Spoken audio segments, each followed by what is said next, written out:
जैसे कि हमारी परंपरा है कि हम किसी भी कार्यक्रम का आरंभ जो है हमारे जो आदर्श है कथानक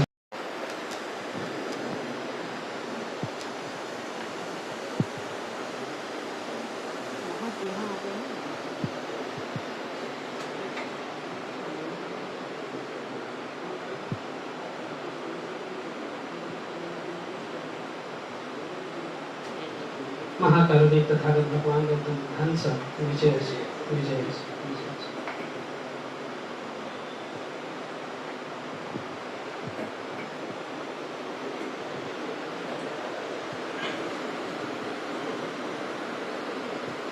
इसके बाद हम सामूहिक प्रश्न मंच से लेते हैं। आदरणीय प्रोफेसर रमेश प्रसाद सर का पुष्पगुच्छ और किताब देकर स्वागत है।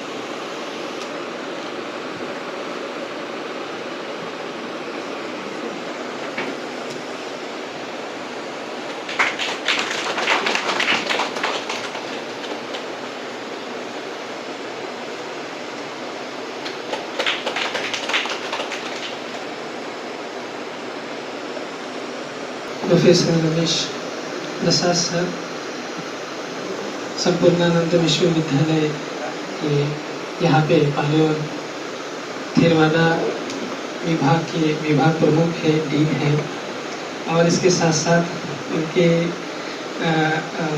अंडर जो है वो 4-5 विभाग का भी कार्यभार है, तो काफ़ी काम करना पड़ता है सर को। इतना बहुत ही मूल्यवान समय है सर का। साथ ही सर को जो है वो बहुत सारे अवार्ड से भी नवाजा गया है। महर्षि भद्रायन व्यास सम्मान 2003, महापंडित राहुल सांकृत्यायन अवार्ड 2005 और अन्य भी जो है वो अवार्ड से उन्हें सम्मानित किया गया है। वे फाउंडर मेंबर भी है Indian society for Buddhist studies. जी, और सर को भी ऑनरेबल डिलीट मिला है, तो सर का विशेष हम सम्मान करते हैं, उनका अभिनंदन करते हैं।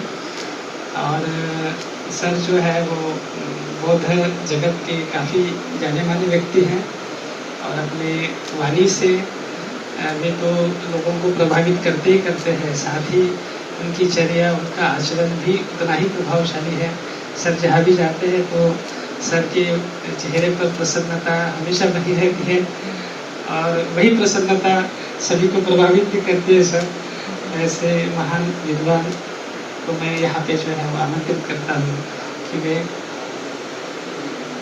हाँ, सर महाबोधि सोसाइटी के मेंबर भी है और काफ़ी जो है वो बुद्धिस्ट पाली सोसाइटी जो है बहुत बड़ा काम करती है। उसके जनरल सेक्रेटरी भी सर है और 1 अप्रैल को सर जो है वह पाली दिवस भी मनाते हैं वहाँ पे, तो सर के मार्गदर्शन में ही वह कार्य होता है। तो काफ़ी पाली के प्रचार प्रसार में बौद्ध जो विधा है उसके भी प्रचार प्रसार में सर का काफ़ी योगदान रहा है। ऐसे महान मनुष्य जो है वो हमें यहाँ पे प्राप्त हुए हैं। तो मैं ज़्यादा समय न लेते सर को यहाँ पे ससम्मान आमंत्रित करता हूँ सर कि आप यहाँ पे आए और अपने वाणी से हम सभी को, हमारे विद्यार्थियों को लाभान्वित करें। आदरणीय प्रोफेसर रमेश प्रसाद सर।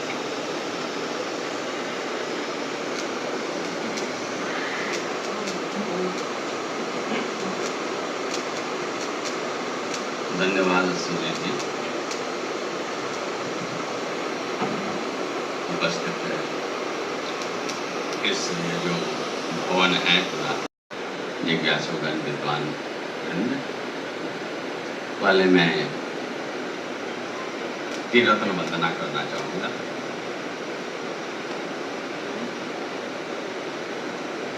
योग का बताने वाले युग पुरुष है डॉक्टर भीमराव अंबेडकर साहब को नमन करते हैं और इस जो विश्वविद्यालय का निर्माण हुआ है इसके निर्माणकर्ता राष्ट्र संत तुकडोजी महाराज जी को भी मैं नमन करता हुआ मैं आप लोगों से थोड़ा विमर्श करता हूँ। समय समय पर महापुरुष आए और मानव जीवन ग्रहण किया और वह भगवत पद को प्राप्त किया। दुर्लभो मनुष्य पटिलाभो, मनुष्य का जीवन बड़ा दुर्लभ है। उसके कारण हमारा मानव जीवन मिलता है और इस मानव जीवन को हम यूं ही व्यर्थ न कर दें कि अगला जीवन हमारा व्यर्थ जाए। अगला जीवन भी अच्छा रहे, वर्तमान जीवन भी अच्छा रहे। खुद ने कहा ना, इद मोदती पेच मोदती पुण्यकारी उभयद मोदती, है ना। यहाँ भी प्रसन्न होता है, मरने के बाद परलोक में प्रसन्न होता है। अच्छा काम करने वाला जो है दोनों जगह प्रसन्न होता है। तो बुद्ध ने अच्छे काम करने के लिए प्रेरणा दी। अब अलग बात है, तो मनुष्य जो बना है, मानव जो बना है, मन मस्तिष्क से बना है और उस मन मस्तिष्क का दुरुपयोग करने लगे, वो आपस में बांटने लगे। प्रकृति ने बांटा नहीं है, प्रकृति ने तो मानव जन्म दिया, हम बांट दिए, यह बड़ा है यह छोटा है। दोष तो हमारा है, प्रकृति का नहीं है। तो उसी को मानव जीवन हमारा अच्छा रहे, हर की प्रतिष्ठा रहे, हर का सम्मान रहे, यह सबकी नैतिक जिम्मेदारी है। और जो कुछ पढ़ लिख गए और उस नैतिक जिम्मेदारी से भटक गए और समाज को कई वर्गों में बांटा केवल अपने स्वार्थ के लिए, और समाज में अशांति आई, समाज में दुख आया, समाज में बेचैनी आई, और उसी अशांति, बेचैनी, दुख को दूर करने के लिए भगवान बुद्ध का आविर्भाव हुआ और 20वीं शताब्दी में हमारे बाबा साहब का इस लोक में आगमन हुआ, ताकि जो सामाजिक प्रतिष्ठा है, मानव प्रतिष्ठा है, हर व्यक्ति समान है, हर का वो अवकाश मिलना चाहिए कि वह अपने स्तर को ऊपर उठा सकते। क्योंकि हमने पुण्य कर्म किया तो पहला तो मानव में जन्म लिया। आंख, कान, नाक, पैर, हाथ सब अगर अच्छा है तो और अच्छा काम किए होंगे निश्चित रूप से। नहीं तो कोई अंधा में पैदा लेता है, कोई विकलांग होता है ना, आजकल दिव्यांग कहते हैं। कुछ अच्छा रहा होगा तब। कोई गरीब घर में पैदा ले लिया तो फिर उसका भी पिछला है। ये जो हमने जो बनाया वर्ण, ये हमारा दोष है, प्रकृति का नहीं है। इसलिए भगवान बुद्ध ने कहा कि न जच्चा वसलो होती, न जच्चा होती ब्राह्मण। जन्म से कोई ब्राह्मण असुर नहीं होता है, नीच नहीं होता है, विरसल नहीं होता है, वह हमने निर्मित किया है कर्म से। जो है जैसे आजकल हम लोग कहते हैं ना, इंजीनियर का बेटा को इंजीनियर बनाते हैं, जिस किसी तरह ढंग से बना दे, गलत तो गलत होता है। डॉक्टर का बेटा डॉक्टर बन रहा है क्योंकि वो डॉक्टर बन गया, बड़ा प्रतिष्ठा समाज में पा लिया। अब उसका बेटा अब परिचारक बने, क्लर्क बने तो उसको अच्छा नहीं लगेगा। इन किन प्रकार चाहता है कि वो भी डॉक्टर बन जाए। भले पेशेंट को जो परेशानी हो बनाने का प्रयास करता है, बना भी देता है। वही समय उस समय की व्यवस्था थी। जो पढ़ा लिखा वर्ग था वह ब्राह्मण वर्ग था, और उसने जो है अपने स्वार्थ के लिए, अपने हित के लिए, वह बच्चों के लिए उसको वर्ण में आगमन था। वहां तक धर्म का विस्तार होता है। बुद्ध ने कहा ना, एक जगह जो है दो बिच्छू मत जाओ, अलग अलग जाओ, ताकि धर्म का अधिक से अधिक प्रचार हो सके, है ना। देशेत भिक्षुवे धम्मं बहुजन हिताय बहुजन सुखाय लोकानुकंपाय। अधिक से अधिक लोगों के कल्याण के लिए, लोक के हित के लिए, अथाय हिताय सुखाय, देव मनुष्य ने, देव मनुष्यों के कल्याण के लिए, उसके मंगल के लिए, अधिक से अधिक लोगों का कल्याण हो सके, अधिक से अधिक लोगों का मंगल हो सके, अधिक से अधिक लोगों का सुख हो सके, अधिक से अधिक लोगों का हित हो सके। यह बुद्ध की उदात्त भावना थी, और इस उदात्त भावना को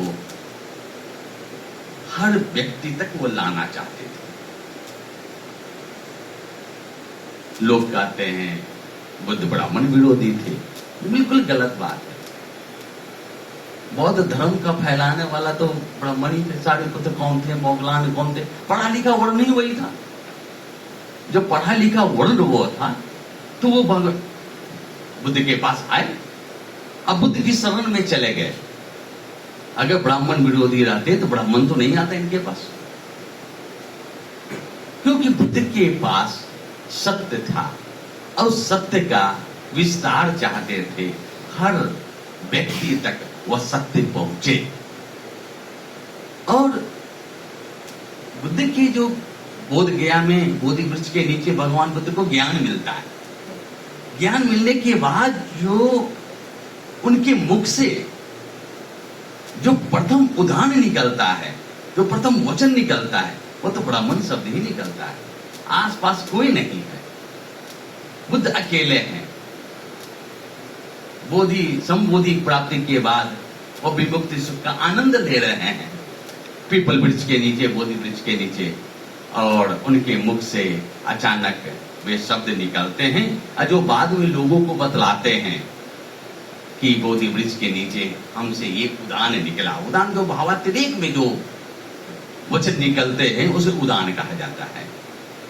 तो वो जो उदान निकला, जिसे प्रथम वचन कहते हैं, प्रथमा वाचा कहते हैं। प्रथम उपदेश अलग है, प्रथम वचन अलग है। प्रथम उपदेश तो उन्होंने सारनाथ में दिया था पंच भिक्षुओं को। तो जो प्रथम जो वचन निकले उनके मुख से, जो पहली जो वाणी निकली वह था संबोधि के बाद, यदा हवे पातु भवन्ति धम्मा आतापिनो झायतु ब्राह्मणस्य अथ सकंखा वपयन्ति सब्बा यतो वजानाति सहेतु धम्मा। यह भगवान बुद्ध का प्रथमा वाचा है, प्रथम वचन है जो उनके मुख से निकला। देखते ही यह क्या है, यथा हवे पातु भवन। हवे हवे निपात है, जो इंडीड के सेंस में ही के शब्द में आता है, एम्फेसाइजिंग वर्ड है। यदा हवे, जब ही, पातु भवन्ति धम्मा, जब धर्म का प्रादुर्भाव होता है। धर्म यहाँ रिलीजन नहीं है, वे ऑफ लाइफ है, सत्य है। जब सत्य का प्रादुर्भाव होता है, आतापिनो, अब देखिए किसको होता है, किसको होता? आतापिनो झायतु। जो आतापी है, जो तपस्वी है, तप से मालूम होगा। झायतु, जो ध्यानी है, जो ध्यान से प्राप्त होगा। और जो तपस्वी हो, जो ध्यानी है, और जिसके अंदर वह ज्ञान मिल गया, जो धर्म का प्रादुर्भाव जिसके अंदर यह हो गया, वही ब्राह्मण। उन्होंने यह भी बोल दिया, ब्राह्मण कौन? जो तपस्वी, जो त्यागी, जो बैरागी, वही ब्राह्मण। उन्होंने कहा, प्रथम वचन ही निकला ब्राह्मण, उसी को ब्राह्मण कहेंगे। और उसी को जो है तप त्याग से जो ज्ञान मिलता है, जो धर्म का प्रादुर्भाव होता है, तो उसका कुछ लाभ मिलेगा। ब्राह्मण तो बन गया, ब्राह्मण जन्म से नहीं कहा। ये जो धर्म का जो प्रादुर्भाव हुआ, जन्म तो हुआ, किसका जन्म हुआ? धर्म का जन्म हुआ उसके अंदर। वो जो धर्म का जो जन्म हुआ वो ब्राह्मण हुआ। ब्राह्मण कारक जो धर्म है, वो जो सत्य धर्म में जो तप से प्राप्त हुआ है। अथ कंखा वपयन्ति, अथ मन तब, अथ प्लस तब उसका जो है वो पयंती नष्ट हो जाते हैं। कंखा मतलब शंकाएं, जितने भी उसके डाउट्स हैं, इफवर्ट्स हैं, उसके अंदर जितने भी संशय हैं वो सारे निर्मूल हो जाते हैं, समाप्त हो जाते हैं। एक एक कर बता रहे हैं भगवान क्या हुआ कि ब्राह्मण कौन, ब्राह्मण कैसे बनेगा, धर्म का प्रादुर्भाव होगा, अधर्म का प्रादुर्भाव का लाभ क्या होगा। लाभ क्या मिला कि सारी शंकाएं नष्ट हो गई। अथत शंका वपियर्ति शंका। क्यों शंकाएं नष्ट हो गई? यह तो पजानाति, जानाति नहीं है, जानाति भी होता है, संजानाति भी होता है, अभिजानाति भी होता है, पजानाति भी होता है ना। एक जानना ऐसे ही जान रहे हैं, थोड़ा सा जान रहे हैं, जैसे सोना है, अगर मान लिया पीतल का भी है तो बच्चा जानेगा कि कह देंगे सोना तो सोना जानना, थोड़ा सा ये होगा क्या कि नहीं नहीं ठीक सोना है, लेकिन असली पहचान तो जौहरी का होता है। जानने में भेद है, जानने में भेद है। तो जो जाना, जो पहचानाते कहा, जो अंदर, जिसको अंतर्भूत ज्ञान कहते हैं, जिसको अंतर ज्ञान कहते हैं, जो अंदर का जो ज्ञान है, बाहरी ज्ञान नहीं, अंदर का ज्ञान अपना है। जो बुद्धिकार कहते हैं ना, यह गांधी का सत्य है, यह बुद्ध का अहिंसा है, कोई किसी का अहिंसा असत्य नहीं है, क्योंकि आपकी वो अहिंसा नहीं है, इसलिए आप कहते हैं उसकी अहिंसा है। बुद्ध ने कभी नहीं कहा कि इसका सत्य है, गांधी ने नहीं कहा कि इसका सत्य है, बुद्ध का सत्य है, महावीर का सत्य। वो सत्य बोलते थे, उनका सत्य है। हम तब तक वो बोलते रहते हैं, रहेंगे इसकी सत्य, इसकी अहिंसा, जब तक हम असत्यवादी रहेंगे, जब तक हम हिंसकवादी रहेंगे। तो यह तो पहचानाती, क्योंकि वह अंदर से उसको ज्ञान हो गया। अंदर का ज्ञान का मतलब वो उसका अपना हो गया, यानी सत्य उसका अपना है। अब वह सत्यवादी है। अभी हमने पंच क्या किया ना शिक्षा पर, फनाती बाता वेरमणि शिक्षा बना, यानी हम हिंसा नहीं करेंगे, यही है ना। अदिन्ना दाना, हम चोरी नहीं करेंगे, कामेशु मिथ्याचार, हम व्यभिचार नहीं करेंगे, मूसावादा वेरमणि, झूठ नहीं बोलेंगे, सूरा मेरे मजपमाल थाना वेरमणि, नशा नहीं करेंगे। ये कहने के लिए बुद्ध ने थोड़े कहा कि बैठ जाओ डेली बोलते रहो। ये तो वही बात हो गई, शिकारी आएगा, जाल फैलाएगा, दाना डालेगा, तुम उसको फंसना मत, और हम उसके एक एक करके उसमें फंसेंगे। उसके लिए तो उसने, पिताजी ने उसको नहीं बताया था कि बुद्ध को, उसने तो ज्ञान दिया था, लेकिन वो रट लिया। बुद्ध क्या ज्ञान रटने वाला ज्ञान नहीं है। देख रहे थे, यह तो पजानाति सहेतु धम्मं की, यह तो मैंने उससे, या मैंने होता जो, तो मैंने छठी व्यक्ति, पंचमी व्यक्ति है, ये जिससे, यानी जो ब्राह्मणत्व उसने प्राप्त किया है तब से, उससे पजानाति, वो अंदर से वो जान लेता है। क्या जान लेता है? सहेतु धम्मं की, कोई भी धर्म जो है अहेतुक नहीं है, सहेतुक है। स माने साथ, कारण वाला है, अकारण कोई घटना नहीं घटती है। अगर कोई सुखी है उसका भी कारण है, अगर कोई दुखी है उसका भी कारण है ना। उन्होंने काच कारण संबंध को बतलाया। तो ये भगवान बुद्ध के मुख से प्रथम उदान यही निकला था, प्रथम वचन यही निकला था, और यही में पूरा सार है। क्या छोड़ा उन्होंने, है ना। अचिंतन मनन जो किया था उसके पहले किया था, आप पढ़े होंगे, जो प्रत्यक्ष समुद्पाद का अनुलोम भी किया, प्रतिलोम भी किया। यह बोधि वृक्ष के नीचे है, अभी प्रथम उपदेश नहीं दिया उन्होंने, मनन किया। अविद्या को उन्होंने मूल माना, अविद्या पच्या संखाड़ा, अविद्या है तो अब संस्कार बनेगा। संस्कार कैसा बनेगा? अच्छा भी काम करेंगे तो अच्छा संस्कार बनेगा, बुरा काम करेंगे तो बुरा संस्कार बनेगा। तो अच्छा जब संस्कार बनेंगे तो अच्छा का संचय होता रहेगा, और वही हमारा अगला पुनर्जन्म का कारण बनेगा। बुरा संस्कार करेंगे तो बुरा फल मिलेगा, वही अगले जीवन तक ले जाएगा और उसका फल हमें थोड़ा मिलेगा। बुद्ध कहते हैं काम करो, राग द्वेष मत रखो, अच्छा बुरा के भाव से ऊपर उठ जाओ। काम करना है ना, काम करना है तो काम में तटस्थ रहो। बुद्ध कुछ लोग कहता है कि बुद्ध तो अहिंसक है, उन्होंने कहा मान लिया कोई मारेगा तो हम क्या करेंगे। बुद्ध ने ये थोड़े कहा कि तुम मत मारोगे, ये तो कहा नहीं, लेकिन द्वेष से मत मारो। जीवन को तो बचाना ही है, उसके साथ द्वेष न रहे।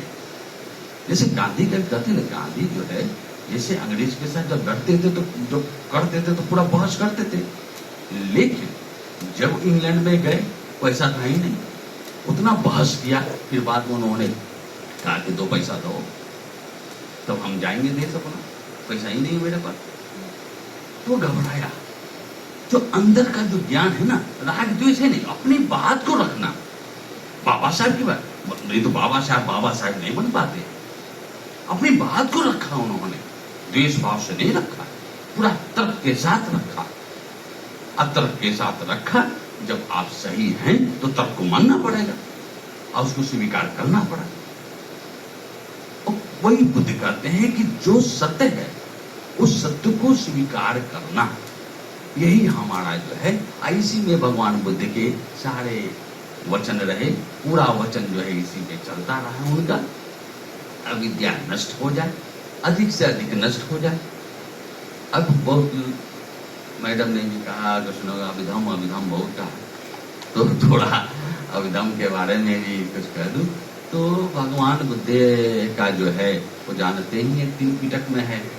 जब प्रथम संगीति होने लगी राजगह में, व्यवहार पर्वत में, सतपन्नी गुहा द्वार पर, तो हुआ कि भगवान बुद्ध का जो उपदेश है तो बहुत फैला हुआ है। विनय के बारे में भी बोला और उपदेश भी बोला। तो पहले संगायन किया किसको जाए, यह भी एक संकट आया, पहले कहां से शुरू किया जाए। तो वहां पर यह हुआ कि विनियोति बुद्ध शासनस आयु, बौद्ध शासन का जो आयु है वह विनय है, इसलिए विनय से शुरू किया जाए।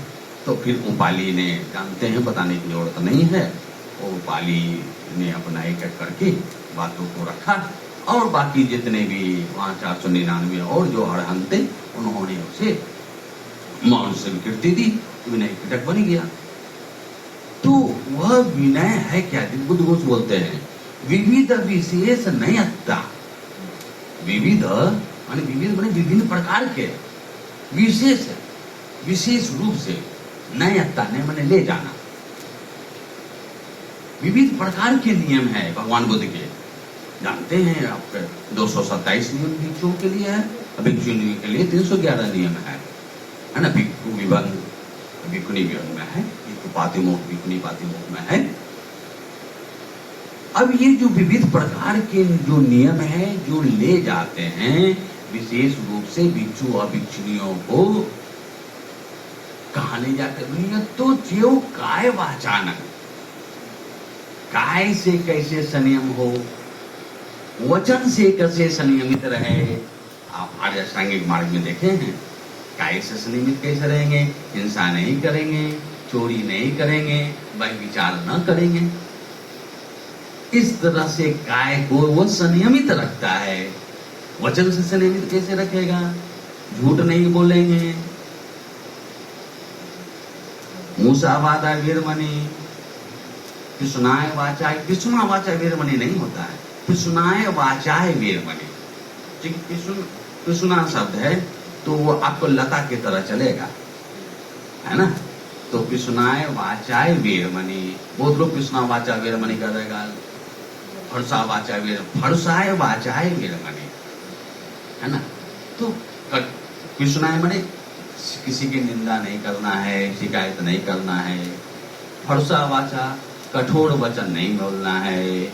और संभव वीरमणि, व्यर्थ की बातें नहीं करना है। ये जो 7 चीजें हैं यही काय वचन से है, इसको वह संयमित रखना है, इसको संयमित रखना है, यही विनय का काम है।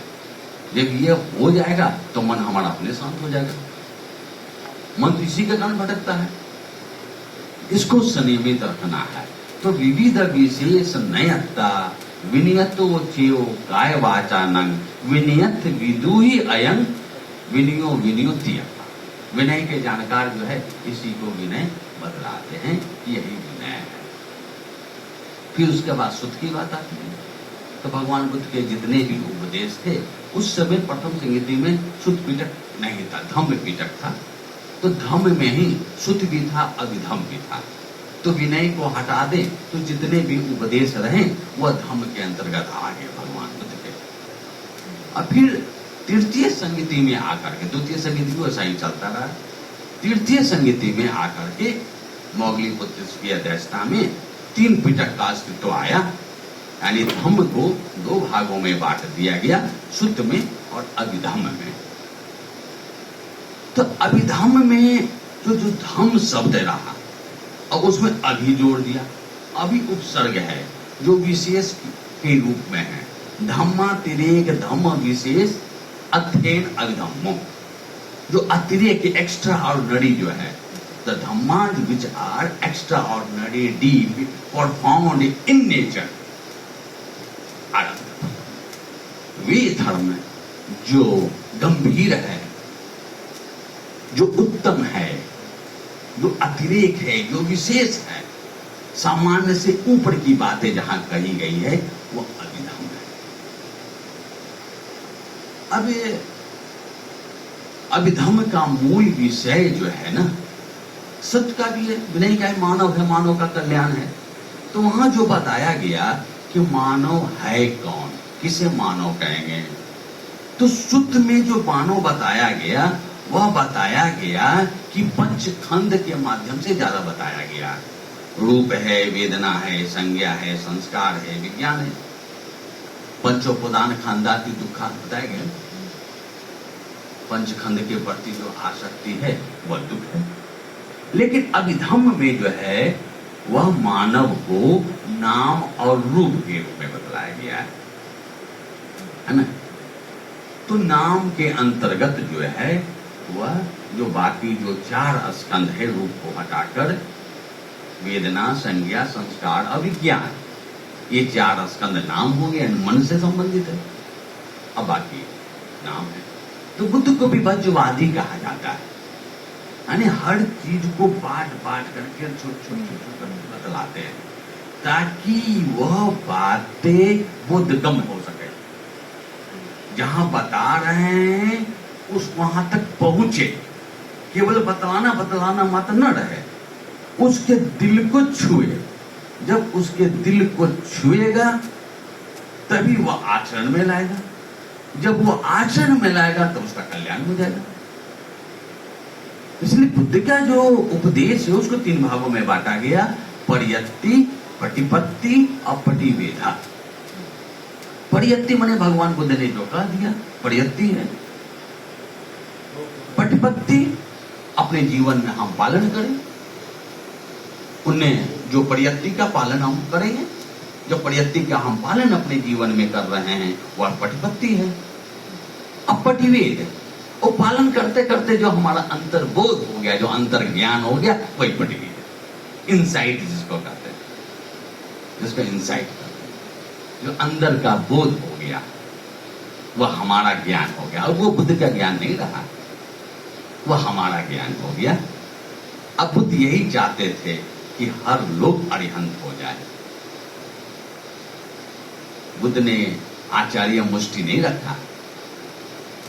जब भगवान बुद्ध का परिनिर्वाण हो रहा था तो उस समय आनंद रोने लगा और कहा कि भगवान आप तो जा रहे हैं। पूछे क्यों रो रहे हो? तो आनंद कहते हैं कि भगवान आप तो जा रहे हैं, तो अब तक जब तक आप रहे तो जब भी कुछ शंकाएं होती थी तो समाधान आपसे हो जाता था, समस्या का समाधान हो जाता था। अब आपके जाने के बाद समस्या का समाधान कैसे होगा? किसके पास जाएंगे? बुद्ध ने किसी को, व्यक्ति को नहीं बनाया, उन्होंने व्यक्ति को नहीं बतलाया ना।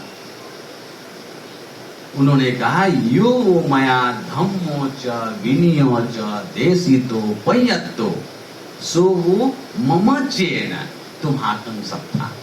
जो भी मैंने विनय और धम्म आप लोगों को बतलाया है, मम अचेन, अचेन में जाने के बाद, मेरे जाने के बाद तुम्हाकं सत्ता, तुम्हारा जो शास्त्रा होगा, तुम्हारा जो टीचर होगा, तुम्हारा जो इंस्ट्रक्टर होगा, तुम्हारा जो डायरेक्टर होगा, वह धम्म होगा, वही शास्त्रा होगा। तुम दूसरे की व्यक्ति की शरण में नहीं जाना, व्यक्ति गलत बतला सकता है, तुम धम्म की शरण में जाना, विनय की शरण में जाना। मैंने आचार्य मुष्टि नहीं रखी है, मैंने सारी बातें बतला दी है, समाधान वही मिलेगा। है ना, देवता भगवान बुद्ध के पास आते हैं और वही उसी पर पूरा विशुद्धि मग ही दो गाथाओं पर बना है। अब बुद्ध से जब ये प्रश्न करते हैं, अंतो जटा वही जटा, जटाए जटता पजा, अंदर भी उलझन है बाहर भी उलझन है। यह प्रजा जो है उलझनों से उलझी हुई है। जटाए जटता पजा, पजा प्रजा, उलझनों, जटा के देखते ही सुलझाने की कोशिश करेंगे तो टूट जाएगा। तंग तंग गौतम पुच्छामी, हे गौतम मैं आपसे पूछता हूं, को इमंग भी जटे जटम दी, कौन इस उलझन को सुलझा सकता है, कौन इस समस्या का निदान कर सकता है? बुद्ध ने व्यक्ति का नाम नहीं बताया। सीले पतिठाय नरो सपयु चित्तंग पन्यं च भाव्यं आतापि निप्पो भिक्खु सो इमं विजटे जटम। कहा सील का पालन करो, सील पर प्रतिष्ठित होकर समाधि का अभ्यास करो, प्रज्ञा की प्राप्ति होगी। जब प्रज्ञा मिल जाएगा समाधान हो जाएगा, उलझनों से बाहर निकल जाओगे। तब तक उलझन है, तब तक समस्या है, जब तक कि हम शील का पालन नहीं कर रहे हैं, हमारा मन एकाग्र नहीं है। जब पालन नहीं कर रहे हैं, शीलवान नहीं है, मन एकाग्र नहीं है, तो प्रज्ञावान कैसे बनेंगे? तो प्रज्ञा उत्पन्न हो, है ना, प्रज्ञा उत्पन्न करने के लिए ही जिस स्तर तक पहुंचा हो, उसके लिए भगवान बुद्ध उपदेश देते हैं।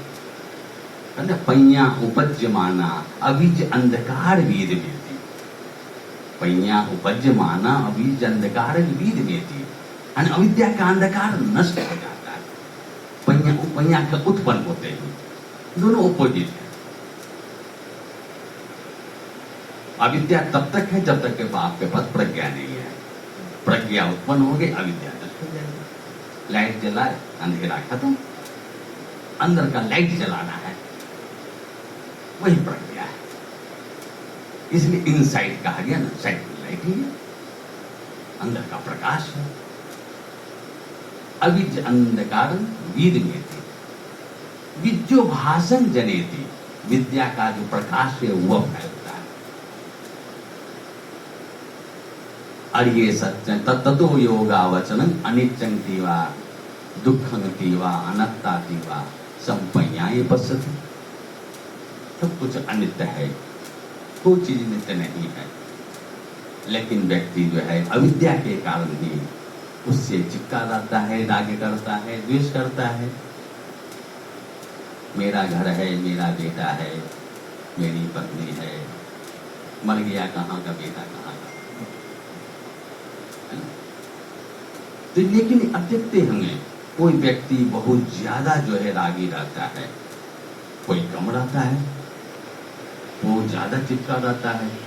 देखते कोई अफसर बहुत ज्यादा भ्रष्ट रहता है, कोई कम भ्रष्ट रहता है, कोई बिल्कुल एकदम ड्राई होने से रहता है। लेने को भी ले सकता है लेकिन नहीं लेता, उसका पूर्व का संस्कार है, सब कुछ यहीं रह जाना है, कहाँ धन दौलत जाना है। नंगा आया है नंगा जाएगा, है ना। तो इसका बोध हो जाए, और जितना मात्रा में बोध होगा उतना उसका कल्याण होगा, उतना अधिक वो दुखी नहीं होगा, सुख कम होगा। सुख इसलिए कहना ना, तृष्णा और दुख में डायरेक्ट रिलेशन है। जितनी अधिक तृष्णा उतना अधिक दुख। और सुख अतृष्णा में उल्टा है। अधिक तृष्णा अगर है कम सुख है, कम तृष्णा है सुख अधिक है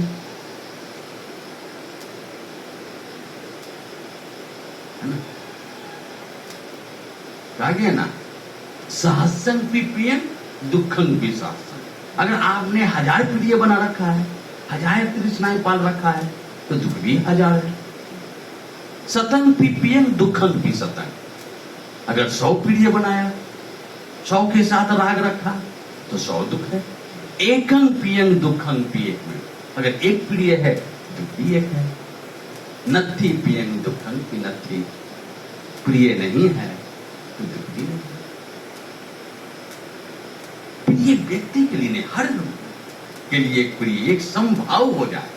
बुद्ध के लिए सब प्रिय है, सब एक जैसा आ जाए। मुदिता का भाव सब में जग जाए, करुणा का भाव सब में जग जाए। वो भाव जगन वही ब्रह्म विहार है। सब के साथ मैत्री हो, एक जैसी मैत्री हो, एक जैसी करुणा हो, एक जैसी मुदिता का भाव हो। और वह कब आएगी? वह भाव आएगा उपेक्षा से। उपेक्षा का मतलब ये नहीं है कि इग्नोर करना तो होता है। उपेक्षा तो उपेक्षा कर रहा है मेरा।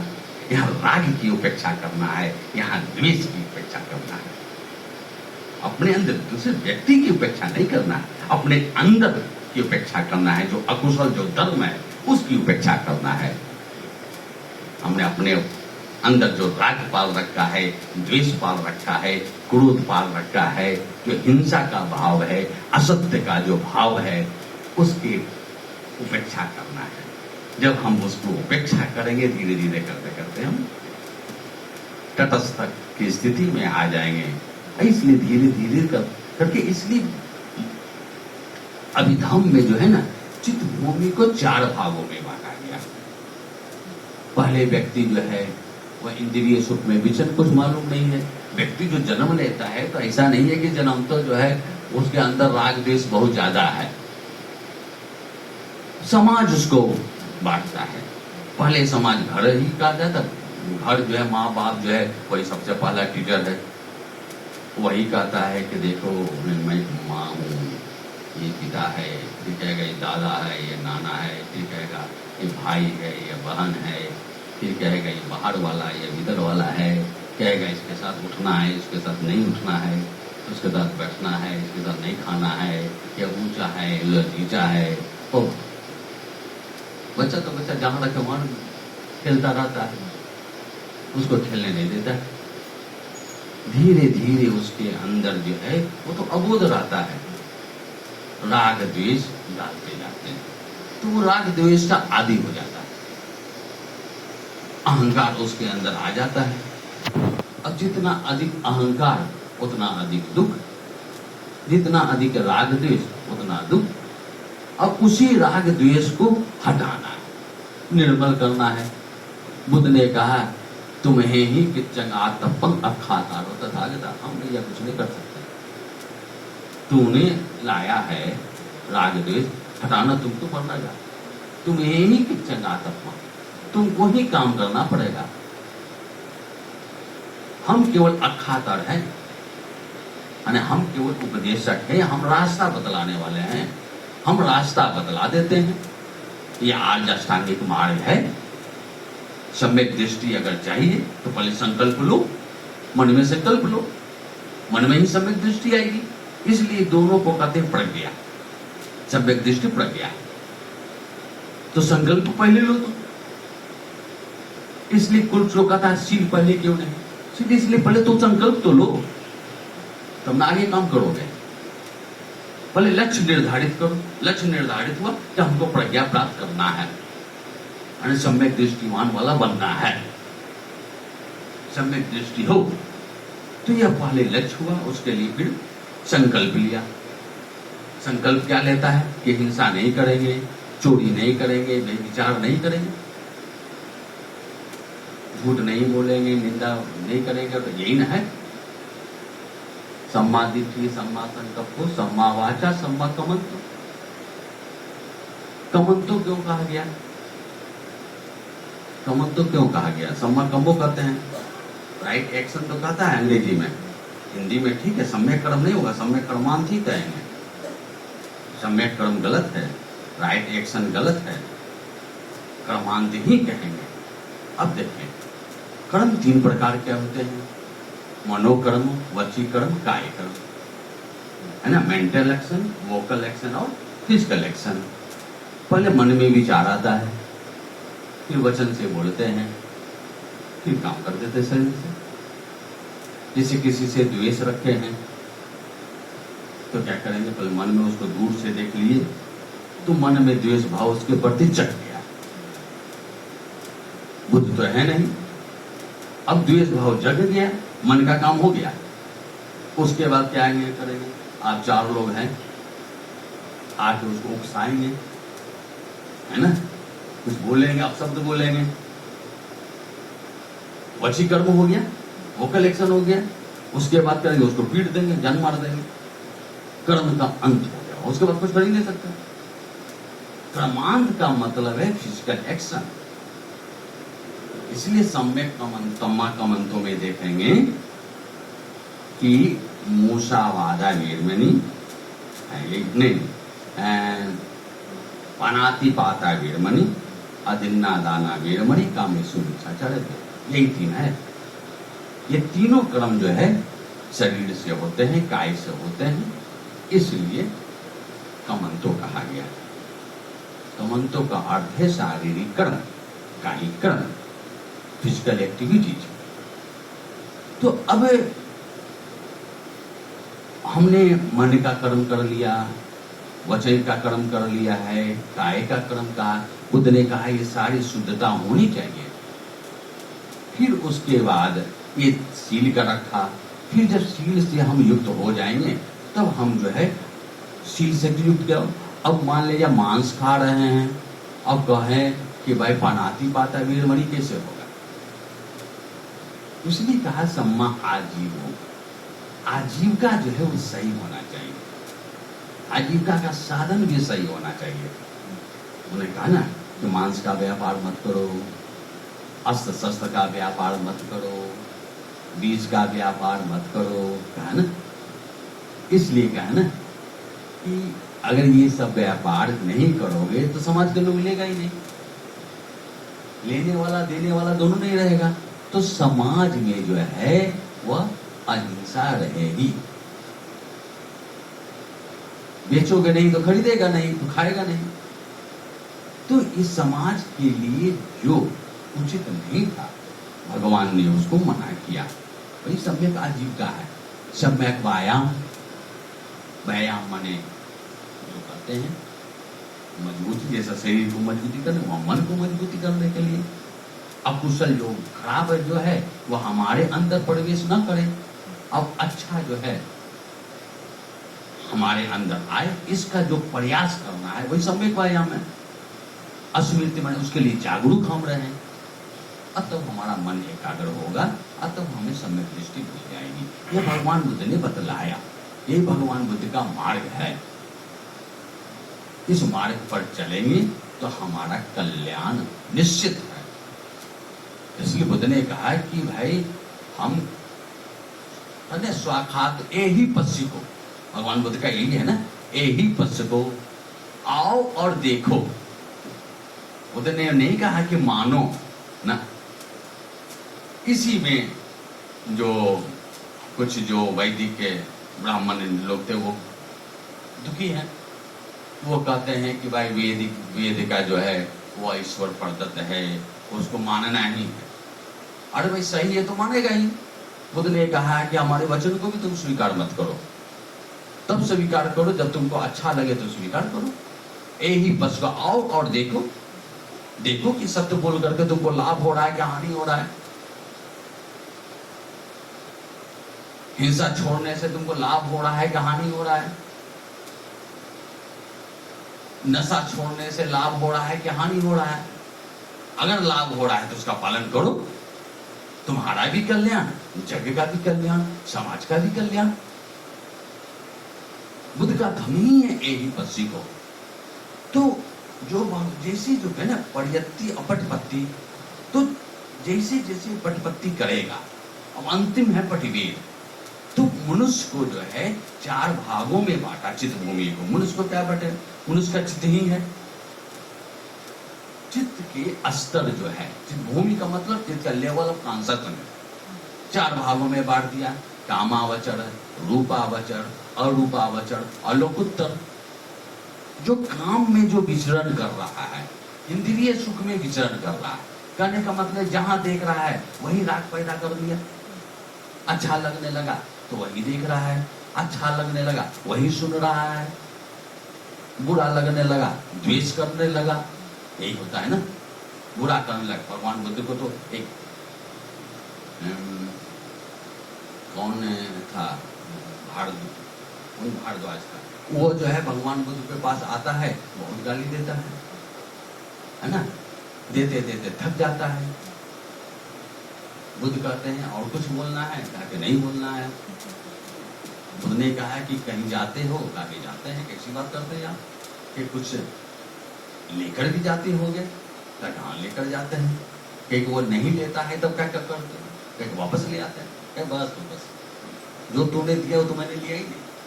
ये उपेक्षा, उन्होंने उस बात को उपेक्षा, यही जो जितनी मात्रा में उपेक्षा करेगा उसका उतना मात्रा में कल्याण होगा। आइए होगा कैसे? अष्टांगिक मार्ग पर चलेंगे तभी होगा। तो जब इंद्रिय सुख में जब विचरण कर रहा है तो उसको कामावचर भूमि कहा गया। उसके बाद आया रूपावचर भूमि। इनकी ध्यान करो, जब रूप मलिक जाते हैं, कहीं परेशान होते हैं तो क्या जाते हैं? चाहे तो गुरु के यहाँ जाते हैं या नहीं किसी मंदिर में जाते हैं। मंदिर में बुद्ध की मंदिर गए तो बुद्ध की प्रतिमा देखते हैं, देखने के बाद मन हमारा एकाग्र होता है तो मन शांत हो गया। कहते हैं कि मंदिर के शांत होगा, वो आपने शांत किया, बुद्ध ने किया नहीं। यही है अत्ता ही अतनोनाथ हो, आप अपना मालिक स्वयं हो, कोई दूसरा मालिक नहीं है। जो मन इधर उधर भटक रहा था वो भटका आपको आकर वहां एकाग्र हो गया। हमारा मन एकाग्र हो गया तो मन शांत हो गया। चित्त तो चंचल है, फंदनं चपलं चित्तं, है ना, चित्त तो चंचल है ना, चपल है ना। दुरखं दुर्निवार्यं कुजं करोति मेधावी सुधारो वतेना। जो मेधावी आदमी है वही कर सकता है। तुम मेधा की बात कर रहे हो तो पहले रूप को देखो भैया। इसलिए पहले कहता है मंदिर जाओ या कहीं गुरु के यहाँ जाता है तो वहां देख के अपना प्रसन्नता आ गया मन का। फिर उसके आगे जाते तो अरूपावचर चित्त है। हम बहुत ज्यादा डिटेल में नहीं जाएंगे तो बहुत लंबा हो जाएगा। तो रूप से ऊपर उठ जाता है तो अलग अलग ध्यान है ना। आकाशन आकाश अनंत है, विज्ञान अनंत है ना, है भी नहीं, उसमें हम नहीं जाएंगे। अब उसके बाद जब उसका मन एकाग्र हो जाता है तो जब तक ध्यान करता है ना तब तक उसकी शांति है। मान ले किसी से झगड़ा हो गया, मन बेचैन है, मंदिर गए, किसी से मिले, मन तो शांत रहा, फिर आगे उसी माहौल में फिर गंदगी आ गया, वही बात है, वही लोग कुछ चर्चित है, फिर आप गए फिर वहीं पर। तो पाता है कि अंदर क्या है, तो 10 संयोजन को पाता है, 10 विकार को देखता है ना। उन विकारों को संयोजन का वही जोड़े हुए हैं, दुख में आपको जोड़े हुए हैं, अशांति से जोड़े हुए हैं। और अंतिम में देखे परम तत्व को तो कहे कि भाव चक्र में जुड़े हुए हैं। तो जुड़ाव हर एक जगह है, वो तो अंतिम है भाव चक्र। पहला तो दुखी से जोड़े हुए, अशांति से जोड़े हुए आपको, है ना। वो है ये 10 संयोजन है। सकाय दिट्ठी है, विचिकित्सा है, शीलबत परामास है, काम राग है, फटीक है, रूप राग है, अरूप राग, मान, मान मने वही अभिमान है ना, ईगो, वो अंतिम में जाके खत्म होता है।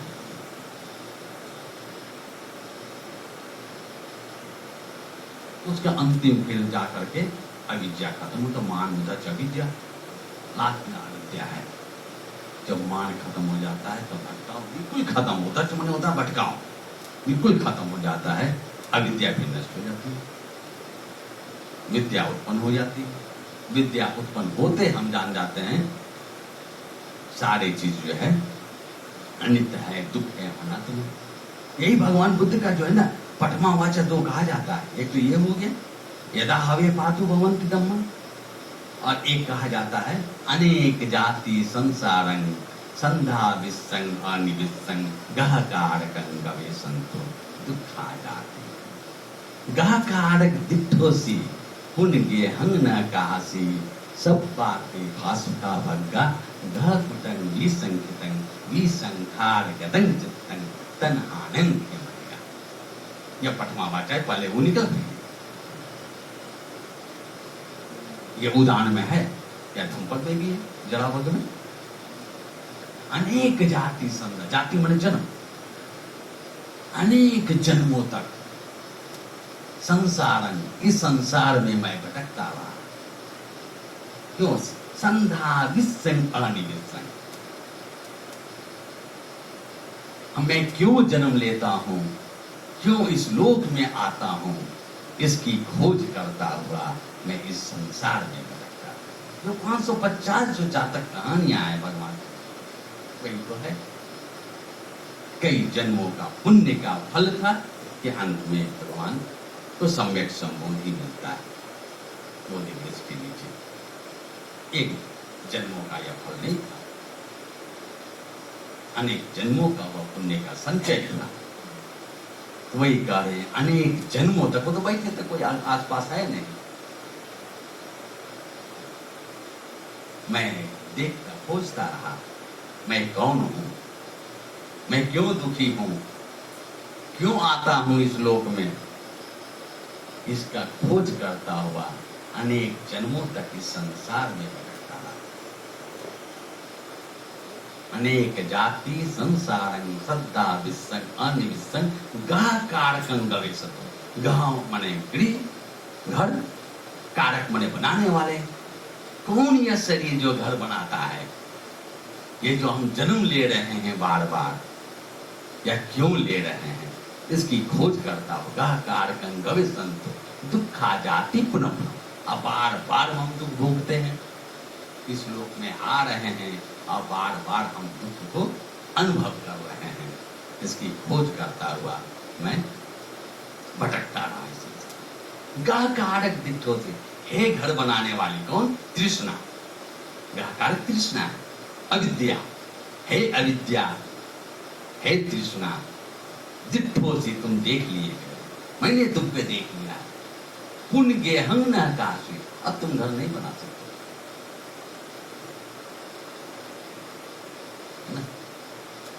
गहकारक दिठोसी पुण्य गेहं न काशी। अगला क्या है?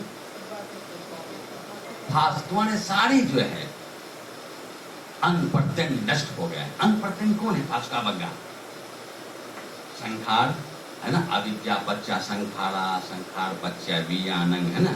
ये जो 12 जो अंग है वही उसके फास्का। ये जो 12 अंगों को नष्ट कर दिया गया पटिलों पटि संवाद। अविद्या निरोधा, संखार निरोधा है ना, संखार निरोधा, विज्ञान निरोधो। इस तरह से जाति निरोधा, जरा मर्द सारे नष्ट कर दिए। विसंखार गतन चित्तन, अब हमारा चित्त संस्कार रहित हो गया, अब संस्कार नहीं है। अविद्या पच्चा संखार, अविद्या का होने संस्कार होता। अब लिख रहे विसंखार गतन चित्तन, हमारा चित्त संस्कार रहित हो गया। तन्हाने मिलेगा, तृष्णाओं का क्षय हो गया। यही भगवान बुद्ध के उपदेश हैं। तृष्णाओं को नष्ट करें, एक बार में नष्ट नहीं होगा। बुद्ध ने कहा है 1000 पीढ़ी दुख 1000, सतन 100 पीढ़ी दुख 100, 1 पीढ़ी दुख 1। तो धीरे धीरे हम तृष्णाओं को कम करें। जैसे जैसे कम करते जाएंगे वैसे वैसे हमारे अंदर जो है सुख आता जाएगा, दुख हमारा कम होगा, लोगों के बीच में मैत्री का भाव जगेगा, करुणा का भाव जगेगा, मुदिता का भाव जगेगा, और हम जो है बिल्कुल जो है विमुक्ति सुख जो भगवान को देता है उसका अनुभव कर सकेंगे, और तब हमारा तो कल्याण होगा ही। हमारे साथ रहने वाले, क्योंकि वो तो देखिए अरहंत की प्राप्ति तो मुश्किल है, कुछ तो मिल जाए, कुछ तो मुझे ये कहते, एक जन्मों का खेल नहीं है, कई जन्मों का है, कुछ तो मिले, कुछ तो अच्छा करे। गलत को नहीं कहा कि गलत को स्वीकार करो, मुझे कहीं नहीं कहा गलत का प्रतिकार करो, लेकिन द्वेष से नहीं। अक्रोधेन जिने को धन, असाधु साधुना जिने कदरियंताने ना सच्चे न लिखा। क्रोध को अक्रोध से जीतो, बुराई को अच्छाई से जीतो, जिन्हें कदरियंताने ना, कंजूस को दान से जीतो, सच्चे अलिक वाले न, झूठ बोलने वाले को सत्य से जीतो। इसी में सबका कल्याण है, सबका मंगल है।